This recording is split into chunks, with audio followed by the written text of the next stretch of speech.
Hello, welcome to part 2 of this 15 things I would like to see in Mount&Blade 2 Bannerlord. So yeah, I've already made a 15 things I like to see in Mount&Blade, but over the few months since that video went up, I've come up with more ideas and I've finally got up to 15 things, so I think this is a good time to make the video. Now, like the last video, I don't expect you to agree with everything I have to say. I encourage you to disagree with me sometimes. I like to see your comments. I got a lot of negativity on a few of the things I said in the last video, and I completely understand, and it was cool to see. So yeah, don't feel like I'll be upset if you say something bad, saying, "Oh, Heph, that was a terrible decision." I encourage you to say that, honestly. So anyway, so also a lot of these things over the last few months, some of these things on this list have actually become a thing. Especially in Viking Conquest, the Reforged edition. But anyway, we're going to get straight into it. I've got a lot of cool things here. And yeah. And also, many of these points are directed to if you are a lord or like a royal person, let's say if you're in the game. But anyway, let's just get started into it. So number one is something I thought of one night, and I thought this would be epic. So if you look back in history, there's quite a few famous horses. Some of the great generals or leaders in our history. I don't know, let's just say Alexander the Great. Everyone knows his horse. I can't remember the exact name of his horse, but it's a big black horse with it's a massive horse, and Alexander the Great tamed this wild beast, and is famous for it. And there's many generals in the past history which have famous mounts. So why not sort of encourage that more in Mount&Blade? It being the first word of the game, mount. I think this is quite a big thing. So what I'm trying to say here is that instead of just buying a horse at the market, why don't we actually get a sort of an upgrading horse system?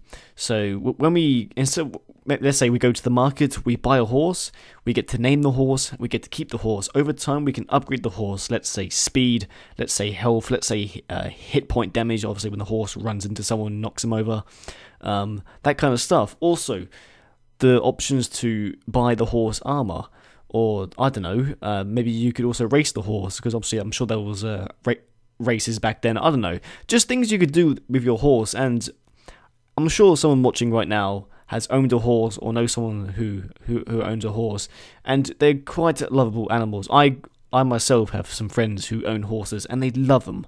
Horses are such amazing animals, and I would like to see that encouraged in Mount&Blade, to have your horse by your side through your epic journey. But anyway, so yeah, let me know what you think about that one. That's probably the biggest one I've got on this list. I wanted to get that right at the start, because I think that is a thing I would love to see. It's nothing massive, and I think it'll be I think it'll be cool.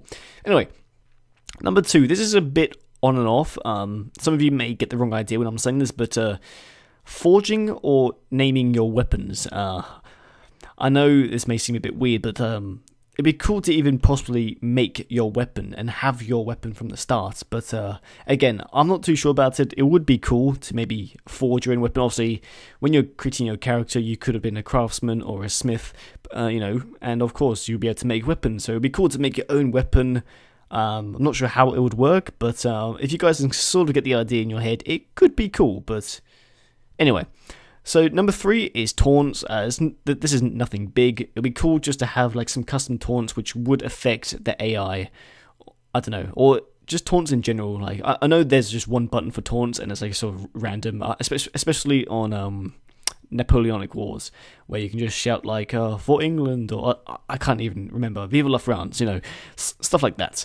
But it'd be cool to have like a selection of stuff, and obviously like I want to insult the enemy. I want to make them angry. I want to piss them off. I want to make them come right up to my face and fight me. Anyway, pretty self-explanatory. Anyway, number 4 would be like sort of an online mode, or even single player. It would be better if it was multiplayer. It's sort of like a last stand mode. I know there's a few mods which are basically last stand. What I mean by last stand, think of Call of Duty Zombies. You're basically fighting rounds after rounds. You just keep fighting until you die. Think of Mount&Blade. You're in like a coliseum, or I don't know, you're in a forest, you're getting attacked by bandits, and you have to fight waves after waves, obviously each wave getting harder. Fight with your friends, each wave, maybe unlock new weapons in Mount&Blade. I think it'd be a cool thing to do with maybe 4 or 5 people, even up to 10 maybe. You just end up fighting a bunch of people. Anyway, I think the mod is called Nord Invasion. I think it is. Some of you may be familiar with that, but basically you are fighting just rounds and rounds. And it would need teamwork. Maybe you could put down barricades. You can have like different people doing different jobs. Like maybe there's a person who could build barricades, one person who's an archer. I don't know. But you get the picture. It would be pretty cool. Anyway, so that's number 4. Number 5 is a feature in Viking Conquest. It's basically a pet companion. If you didn't know, guys, in Viking Conquest, in the Reforged edition, which at the time is not completely out yet, it's in beta, you can get a dog as a companion, which is awesome.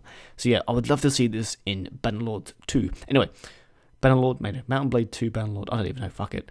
Anyway, 6 is pretty simple. It's smarter AI. I think when it comes to the AI in Mount&Blade, they're pretty daft. They're pretty stupid.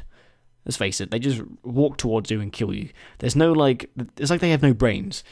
It'd be cool to actually see some of the AI have some sense sometimes, sort of, have, I don't know, you know what I'm talking about. Just have a brain and sort of work together with the other AIs. I don't know, it's kind of hard to explain, but smarter AI with actual battle tactics and stuff like that. Anyway, number 7 is politics. I want to see an improved politics system. Now, not all lords were good fighters. Not all lords were warriors. It would be cool to see maybe in Mount&Blade, maybe you're not a warrior. Maybe you don't want to be a conqueror, a fighter, a warlord. Maybe you want to be just into the politics system and you want to maybe become a merchant or something like that. Just something that's not all about fighting.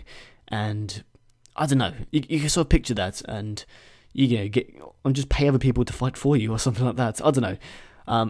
Kind of hard to explain this one. You can sort of get the idea of what I mean. I just want to improve the politics system. There's so much to go over, but that's that. So that's number 7, guys. And number 8 is character aging. I'm not sure if I mentioned this in the old video I made. It was quite a long time ago since I made it, but I think in the comment section someone said this and I sort of responded to it, was basically when you start your character, over time he will age. Let's say he becomes a king or a lord or even just has a farm and has a family. Eventually he'll get old and old and older, and eventually he will die. Maybe he'll die from wounds, maybe he'll die just from old age or a disease. But after that, you can carry on your legacy by playing as maybe your son or your daughter, and your story will continue. So it would be cool. That would really get into the story a lot more. It will be a cool feature. Maybe it could be a separate feature to a sandbox. But yeah, you get the picture. It'd be cool to actually just play as a lord, and maybe then play as your heir, obviously being your son. But that's sort of more if you're a lord. Or anyway, you get the point. Anyway, number 9. Start the game as a lord or a general or a king. Now, this is also another feature which I just found out actually just today, that you can start the game as basically the leader of a faction. This is something I would love to see in Bannerlord. As much fun as it is to start off as a fresh character with a completely new story, it would also be cool to get to the point where you're actually king and have your own kingdom, and it's all run smoothly. It takes a lot of time. It'd be cool just to get straight into that bit and just go straight into the wars and all the business of running a kingdom and all that stuff. But anyway, yeah, I would love to see that as a right at the beginning kind of thing. But anyway, number 10 is not anything big. It's Endless Corpse. In Mount&Blade, after a while, after there's a bunch of dead bodies, the corpse will start to disappear. There's sort of a limit. I'm not sure what the exact number is, but it would be cool to see in Bannerlord, once you've had these massive fights. Let's say you've had a 500 v 500. I want to see this battlefield with 1,000 dead bodies. I want to see this fields of dead bodies. I want to see this. You can tell there was a war here. And let's say there was a war here, and you go away for a month and come back and you fight in the same spot, maybe with someone else. You see all these shields and these swords sticking in the ground, and arrows and bones and stuff like that. Just get the feel of of war sometimes. But anyway, yeah, I'm a bit bloodthirsty there. Oh, give me bodies. But anyway.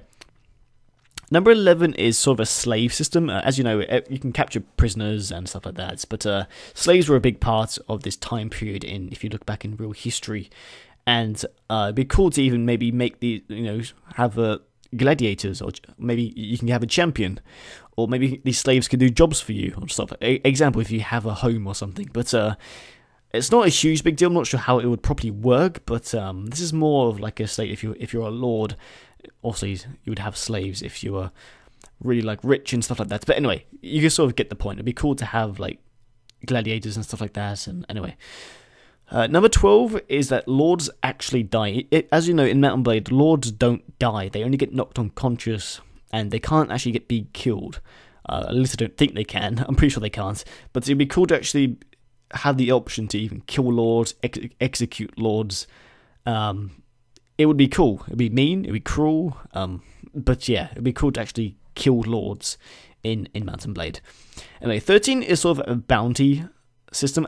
There is a quest, a common quest in all Mount&Blade mods. As you know, there's a lawless villain in this village. Go kill him, and you basically just go look around the village until you find someone with a sword and say, "I need your head." But it'd be cool if someone could put a bounty on you. You actually have people coming after you, trying to kill you in your sleep, or something like that. Or example, you could go up to a lord, and just say, "Is there a bounty?" and actually hunt someone down. Instead of just being in a village, you can hunt him down. You know, sort of a more improved system of a bounty. But yeah, that'd be cool, because that was a thing back then. You know, you'd be rewarded if you killed someone who was a complete dick. But anyway, so yeah, an extended bounty system. Number 14 is hunting parties. Now, let's be realistic here. Armies back in the day didn't rely on the one lord and his backpack of food. Okay, a lot of armies would probably go hunting. There'd be hunting parties. You know, who would, example, some of the archers or something will go hunting while on the march or something like that. Or example, you're basically paying your men money. What do they do with that money? I know this is just Mount&Blade, but. And probably they get pierced or get some hookers or something like that. But they probably feed themselves as well. I don't see the point of your entire army relying on you to feed them. It's sort of a bit silly when you think about it. It'll be, obviously you have to feed them when you obviously got huge armies, but why is it just you? You know, you have to go up to a city, you have to buy a bunch of bread or chicken and stuff like that. And literally, in a day, they're hungry again because you're feeding your entire army. It'd be cool to actually see these people actually feed themselves once, instead of being like the big mum of the army. It'll be cool, yeah, just to see. Also, this is the thing. Like, imagine if there's a few certain troops which are better at hunting. Let's say the Norsemen are better at hunting than they are the Swardians. You know, you can sort of see what I mean here.